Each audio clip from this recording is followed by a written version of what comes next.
ప్రియమైన దేవుని బిడ్డలారా, ప్రభువుతో ప్రతిదినం దేవుని మాటల ద్వారా ప్రతి ఒక్కరికి శుభాలు.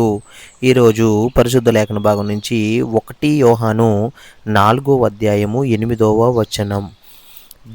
దేవుడు ప్రేమ స్వరూపి, ప్రేమ లేనివాడు దేవునిని ఎరుగడు. ప్రియమైన దేవుని బిడ్డలారా, ఇందులో మనకి 3 విషయాలు మనకు గుర్తుండాలి. ఏంటి అంటే, ప్రేమ లేనివాడు దేవునిని తెలుసుకోలేడు, అలాగే దేవుడు ప్రేమ గలవాడు, అలాగే ఈ ప్రేమ మన జీవితాల్లో ప్రత్యక్షమవ్వాలి.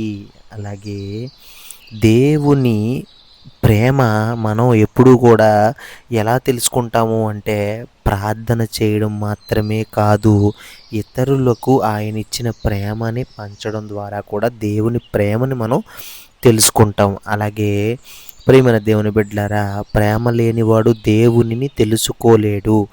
ఇది ఒక హెచ్చరికతో కూడిన వాస్తవం. ఎందుకంటే, ఒక వ్యక్తి నిజమైన ప్రేమతో జీవించకపోతే అతను దేవునిని నిజంగా తెలుసుకోలేదన్న అర్థం. ఎందుకంటే దేవుడు ప్రేమే కాబట్టి ఆయనను తెలిసిన వాడు కూడా ప్రేమతో నడుచుకుంటాడు. ప్రేమ లేని జీవితం అనేది దేవునితో సంబంధం లేనిదిగా బైబిల్ చెబుతుంది. దేవుడు ప్రేమ గలవాడు.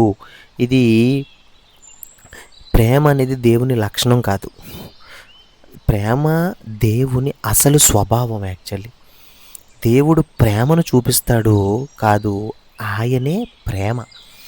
సో ఈ ప్రేమ స్వార్థరహితమైనది, అలాగే నిత్యమైనది, అలాగే తిరస్కారానికి లోను కాని ప్రేమ ఇది. అలాగే ఆయన మనల్ని మన పాపాల మధ్యన కూడా ప్రేమించాడు. అలాగే 3వ మాట, ఈ ప్రేమ మన జీవితాల్లో ప్రత్యక్షమవ్వాలి. దేవుని ప్రేమ మనకు తెలిసినప్పుడు అది మన మాటల్లో, క్రియల్లో, మనుషులపై చూపే దయలో, క్షమలో వ్యక్తమవుతుంది. ప్రేమించకపోతే మనం క్రైస్తవులు అనే పేరు వ్యర్థము. అలాగే ఈ వాక్యం ద్వారా మనకేం తెలియజేస్తుందంటే, మనం బైబిల్ చదవడం, ప్రార్థన చేయడం మాత్రమే కాదు, దేవుని ప్రేమను మనలో స్వీకరించి ఇతరులకు ఆ ప్రేమను పంచాలి. అలాగే ఈ ప్రేమ క్రీస్తు ద్వారా మనకు పూర్తిగా, అలాగే దేవుడు లోకమును ఎంతో ప్రేమించెను.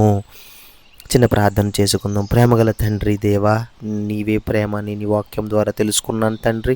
నీ ప్రేమను నా హృదయంలో నింపి నా జీవితంలో దానిని వ్యక్తపరచగల దయను నాకు అనుగ్రహించి తండ్రి, ఇతరులను నిజంగా ప్రేమించే జీవితం కోసం నన్ను ఉపయోగించు తండ్రి. యేసు నామములో ప్రార్థించి వేడుకున్నాం తండ్రి, ఆమేన్.